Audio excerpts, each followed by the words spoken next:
구독, 알림 설정까지 부탁드립니다. 오늘도 우리 사는 이야기 찾아주셔서 감사합니다. 사연자분이 보내주신 이야기 시작해볼게요. 안녕하세요. 저는 대장암 말기로 요양병동에서 요양 중인 40대 여성입니다. 살고자 하는 의지는 있지만 완치를 바라고 있는 상태는 아니고요. 젊은 나이에 암이 걸려서 썩 예후는 좋지 않을 걸로 보고 있습니다. 제 삶에 있어 후회가 없이 열심히 달려왔지만 생각보다 제 마음대로 되지 않는 것도 있더라고요. 그래서 그냥 암이라는 친구와 함께 최대한 오랜 시간을 버텨보려고 노력 중입니다. 몸 안에서는 끊임없이 치열한 싸움을 하고 있습니다만 제가 놓여진 환경은 살며 처음으로 느껴보는 편안함이라서요. 조금 마음의 여유를 가지고 살아보려 애쓰는 중이기도 하고요. 그리고 최근 저에겐 살아야 하는 이유가 하나 더 생겼습니다. 시간적인 여유가 있으니 이 이야기나 풀어보며 오늘을 보내볼까 합니다. 아직도 남녀차별 이야기가 참 많죠. 저는 그 남녀차별이 심한 집안에서 태어나 자라왔습니다. 남부지방에서 태어나 대학에 입학하며 생활권이 바뀌었는데요. 어릴 때는 명절에 큰 집에 올라가 제사를 지내던 기억이 나네요. 큰 집도 보통이 아니었습니다. 저는 그 집에 가면 한없이 작아지곤 했죠. 큰 한옥이 두 채 붙어 있었는데 그 사이엔 작은 복도가 있었어요. 한쪽 집에는 너른 부엌이 있었고 거기서 여자들은 전을 부치고 나무를 묻혔습니다. 사람도 많아서 큰 들통에 국을 끓였던 기억이 있어요. 남자아이들은 마당에 나가 돌을 차고 흙을 파며 놀았었는데 여자아이들은 엄마들을 도와 만두를 빚고 그릇을 날랐습니다. 저는 그게 이해가 되지 않아 부엌에 딸린 작은 방에 들어가 만화로 된 삼국지를 읽곤 했었죠. 그 집에 있는 책이라곤 그것밖에 없었거든요. 그렇게 제사가 시작되면 두 집 사이를 연결하던 복도가 막히고 남자아이들과 남자 어른들이 제사를 올렸습니다. 그 복도를 경기로 여자아이들은 건너갈 수 없었죠. 명절에는 종종 큰 은혜라도 베푸는 양 그 복도를 건너 차례상에 저를 올리게 해주셨습니다만 방 안에는 들어가지 못했습니다. 조선시대가 따로 없죠. 사실 머리가 자라고 나선 큰 집에 가지 않아 더 이상의 기억은 없네요. 좋은 추억도 없고요. 그런 남녀차별이 심한 집에서 저는 첫 딸이었습니다. 그리고 남동생이 하나 있었어요. 사람의 좋고 나쁨을 나눌 수는 없겠지만 굳이 따지자면 저는 남동생보다 매사에 조금 나았습니다. 성적도 좋았고 학교에서는 제가 아주 사랑받는 집안의 고명딸이라고 생각들을 했죠. 공부를 열심히 했고 부모의 속을 썩히지 않도록 노력을 했거든요. 늘 깨끗하게 씻고 꾸미고 단정한 몸가짐을 유지하려 노력했습니다. 사실 이건 어릴 적부터 이어졌던 제 강박 같은 것이었어요. 늘 그렇게 살아왔기 때문에 탄탄한 갑옷처럼 절 두르고 있던 제 가면이었죠. 저는 집에서 썩 사랑받는 아이가 아니었거든요. 10손가락 깨물어 안 아픈 손가락은 없다고 하죠. 하지만 어디서 본 이야기인데요. 손가락이 안 아플 수는 없어도 반지를 끼우고 고이 사랑하는 손가락은 있다고 하더군요. 그게 제 남동생 이야기입니다. 어머니와 아버지께 반지를 끼우는 손가락은 제 남동생이었죠. 제가 실수한 게 없어도 어머니와 아버지는 절 구박하셨고 살면서 제가 무엇을 했을 때 곱다, 예쁘다 하신 적이 없었거든요. 공부를 잘해서 훌륭한 점수를 받아도 네가 요새 오래 앉아 있어서 엉덩이가 커졌다고 타박하시던 분들이었어요. 남동생은 정말 존재 자체로도 그분들께 너무 사랑스러운 아이인데 저는 어떻게 하면 사랑을 받을 수 있는지 알 수가 없어서 어린 마음에 이러지도 저러지도 못하고 그냥 공부만 줄기차게 했던 기억도 떠오르네요. 그 당시엔 별 생각도 없었던 것 같아요. 그냥 내가 이렇게 열심히 하면 부모님도 만족하시겠지. 내가 딸이고 첫째니까 엄마 아빠도 나한테 바라는 게 동생과는 다르실 거라고 그렇게 자기 위안을 했던 것 같네요. 고등학교 때는 거의 집에 들어오는 일이 없었어요. 모의고사에서 몇 점 이상을 받으면 학교에서 남아 공부를 할 수 있었거든요. 수업이 파한 후에도 학교 내에 자습실을 사용할 수 있었고 다른 친구들은 대부분 사설 독서실을 갔지만 저는 거기에 남아 공부를 하고 집으로 돌아갔습니다. 집에선 공부를 스스로 하는 거라고 했거든요. 그래서 그대로 했었어요. 그냥 돈이 들지 않는 공부법을 열심히 찾아서 했었죠. 친구의 호의로 인강을 나눠 듣기도 했었고요. 그렇게 열심히 살았던 것 같아요. 그리고 고3이 되고 얼마 안 되어서 저희 부모님께 제가 사랑할 이유가 없는 아이임을 알게 된 사건이 있었습니다. 저만 알고 있는 사건이니 굳이 사건이랄 것도 없겠네요. 그날 학교에서 배가 너무 아프더라고요.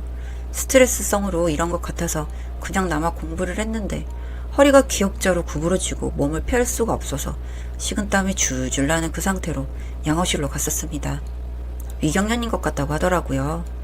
그런데 시간이 너무 늦었고 양호실에 누워있다 보니 몸을 펼 수는 있어서 오늘은 안 되겠다 싶어 집에 일찍 갔었습니다. 문을 열고 들어가니 안방에 엄마 아빠 두 분이 다 계시더라고요. 깨어있는 부모님을 보는 건 오랜만이라 눈물이 나려고 하는데 두 분이 나누시는 대화가 제 귀에 꽂히더란 말이에요. 땡땡이 엄마는 어쩜 그렇게 연락이 없어? 독하다 독해. 지 앞가림하고 살기 바쁘겠지. 남자랑 돈이 맞았을 수도 있고. 그래, 땡땡이는 지 엄마를 닮았는지 독하잖아. 애 저번에 성령 나온 거 봐. 참 독하게 하는데 그래서 애가 정이 안 가는 면은 있지. 배가 아팠던 것도 모르겠더라고요. 그렇게 이건 내 인생의 중요한 부분일 수 있겠다 싶어 몰래 이야기를 들었습니다. 저한테는 충격적이었지만 주변에 흔히 있을 수 있는 일이더라고요. 지금 부모님이 낳아주신 친부모님은 아니고 친아버지의 형과 형수인 것 같았습니다. 그래서 원래라면 저한테는 큰아버지 큰어머니가 되시는 거겠죠. 핏줄은 핏줄이라 절 먹이고 입히고 재워주셨지만 제가 부모님 눈에 띄려고 열심히 공부하고 올바르게 잘했던 노력들이 그분들의 눈에는 가시가 되었던 모양입니다. 남동생은 부모님의 사랑을 듬뿍 받은 응석바지였거든요. 그분들의 친자식과 비교가 되며 얄미운 부분이 있으셨던 모양이에요.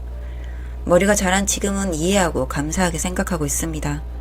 하지만 이야기를 들었던 그때는 저도 어렸으니까요. 그렇게 큰 충격을 받았습니다. 당장 내 부모를 찾겠다고 떼를 쓰고 싶었습니다만 저는 그렇게 자라온 아이가 아니었으니까요. 속에 독을 품고 그냥 살아온 대로 살았습니다. 모르는 척 첫 대학 등록금도 부모님께 받았습니다. 등록금까지 지원해 주셨으니 사실은 큰아버지 큰어머니 두 분은 저한테 은혜를 베푸신 셈이죠. 수능 성적은 제법 잘 나왔습니다. 성적이 맞는 의과대학에 입학할 수 있었죠. 의대를 가니 정신없이 시간이 흘러가더라고요. 첫 방학 때는 고락 스터디 때문에 집에 얼마 있지도 못했고 그 다음 방학에는 다음 학기 등록금에 보태려 과외를 하느라 바빴습니다. 그 다음 방학 때도 마찬가지였고요. 혼자 공부해 대학을 입학해서 제가 영어가 약했거든요. 그래서 영어 공부도 따로 했었고요. 그냥 그렇게 늘 공부를 해왔듯 대학교를 다니면서도 공부만 했던 것 같네요. 그래도 불만은 없었습니다. 평생 공부하는 직업을 업으로 삼았으니 그냥 흐르는 대로 살았답니다. 그렇게 전문의를 따고 저는 30대 후반이 되었죠. 밑바탕이 없으니 페이닥터로 취직을 해서 돈을 벌었습니다. 그때부터는 좀 숨통이 트이더라고요.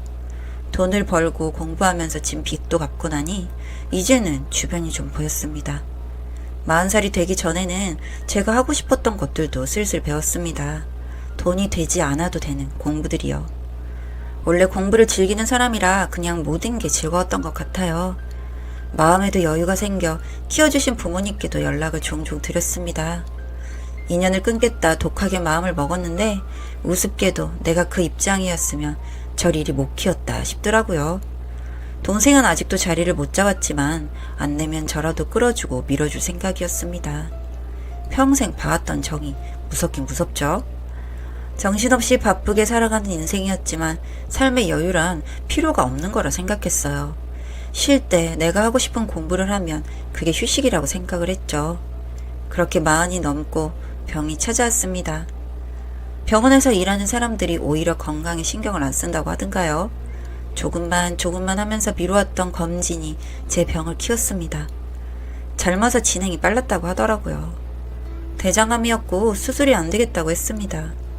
하늘이 노래지고 이게 끝이로구나 싶더라고요. 그대로 해왔던 모든 걸 접고 요양원으로 들어갔어요. 다 포기하고 싶더라고요. 그리고 거기에서 60대의 요양보호사님을 만났습니다. 저한테 너무 잘해주시더라고요. 살면서 저보다 나이가 많은 사람한테 그렇게 살뜰한 보상품을 받은 게 처음이라 마음이 참 많이 갔습니다. 그런데 제가 너무 아파하던 어느 날 약에 취한 제 손을 잡고 그분이 눈물을 쏟으시더라고요. 내 딸을 살려주세요. 내 딸을 살려주세요 하는데 처음엔 환청이 들리나 했습니다. 그런데 눈을 뜨니 아니었어요. 그분이 저를 딸이라고 칭하고 계시더라고요. 그래서 정신을 차린 후에 물었죠. 대체 무슨 이야기냐고요. 네, 저희 친엄마를 저는 요양원에서 만났습니다. 그동안의 이야기를 들어보니 이랬습니다. 아버지와 어머니는 어릴 때 결혼을 해서 저를 가졌다고 하셨습니다. 그런데 뭐 흔한 이야기로 엄마가 임신했을 때 아버지가 바람이 났다고 하더라고요. 그렇게 딴 여자나 집에 붙어서 사는 남자가 남편인 채로 엄마가 절 낳았는데 그 다음에는 이혼까지 요구를 했다고 합니다. 사실 식도 없었고 서류도 없었던 부부 사이라 엄마는 그냥 그렇게 쫓겨나듯 집을 나왔다고 하네요. 그런데 엄마랑 인연을 완전히 끊고 싶었던 건지 자식인 저를 주지 않겠다고 했다더라고요. 그래서 제가 큰아버지 큰어머니 호적에 들어가게 된 거고요. 그 후 얼마간은 아버지가 돈을 보내왔던 모양입니다만 하늘의 벌을 받았는지 사고로 아버지와 상간녀는 세상을 떠났고요. 정이 무섭다고 절 길러주신 부모님은 끝까지 절 책임져 주신 거죠. 그리고 지금 절 돌봐주시는 낳아주신 엄마는 충격이 너무 커서 고향으로 돌아가 정신을 놓고 그렇게 사셨다고 해요. 그냥 하루 벌어 하루 먹는 그런 삶을 사시다가 저를 찾겠다고 만기를 하시다 보니 몸에 병이 나셨다고 하더라고요. 유방암이었고 다행히 수술로 완치 판정을 받았다고 하셨습니다. 수술 후 5년 동안 꾸준히 검진을 다니시면서 요양보호사 자격증을 따셨고요. 그렇게 일을 하시다 저를 보셨다고 합니다. 꿈에 그리던 얼굴이라 자란 얼굴도 바로 알아볼 수 있었다고 하시더라고요. 의사로서 일을 하는 모습을 보니 뿌듯하고 그랬지만 그냥 장성한 모습을 보니 엄마다 나설 수가 없다고 하시더라고요. 그래서 그냥 멀리서 맴돌기만 하셨다고 하네요. 그러다 갑자기 얼굴이 안 보여서 아름아름 수소문을 하셨고요. 제가 아프다는 청천벽력 같은 소식을 듣고 요양원까지 흘러 들어오신 거였습니다. 사실 많이 원망해왔던 엄마지만 듣고 보니 엄마 탓은 하나도 없더라고요. 그냥 엄마도 나쁜 사람을 만나 팔자가 꼬인 거고 저도 운이 나빠 어린 시절을 고생을 하고 이렇게 병을 얻은 거고요. 더 어린 시절에 엄마를 만났으면 분을 쏟느라 바빴을 것 같지만 저도 인생의 끝이 눈앞에 보이는 상황이니까요. 엄마 입장에 이해가 되고 용서를 하게 되더라고요. 열심히 살아왔던 저에게 암을 준 것이 운명이라면 이 운명의 끝에 제 친엄마를 돌려준 것도 하늘의 선물인 것 같아서요. 그렇게 포기했던 마음을 다시 먹고 처음에 말했던 대로 그냥 이 암과 함께 최대한 길게 엄마의 삶을 살아보고자 노력하고 있습니다. 저의 지루하고 긴 이야기 들어주셔서 감사합니다. 사연은 여기까지였고요. 우리 사는 이야기 시청해주셔서 감사합니다.